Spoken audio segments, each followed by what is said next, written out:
STF বাহিনীর অভিযানে মালদা কালিয়াচক থেকে আটক 3 জন ব্রাউন সুগার পাচারকারী।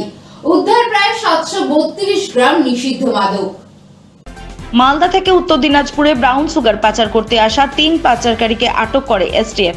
জানা গেছে, ধৃতরা মঙ্গলবার রাতে মালদা কালিয়াচকের সুজাপুর থেকে নিষিদ্ধ মাদক ব্রাউন সুগার নিয়ে বহরমপুর শিলিগুড়িগামী এক বেসরকারি বাসে উঠে বসে। গোপন সূত্রে খবর পেয়ে এসটিএফ বাসটিকে মালদা শহরের রথবাড়ি এলাকায় থামায়। এরপর সেই বাসে তল্লাশি অভিযান চালিয়ে 732 গ্রাম ব্রাউন সুগার সহ 3 পাচারকারীকে গ্রেপ্তার করে পুলিশ। ধৃতরা হলেন সাবিনা খাতুন, শামিমা বিবি, জিয়াউল্লাহ হক।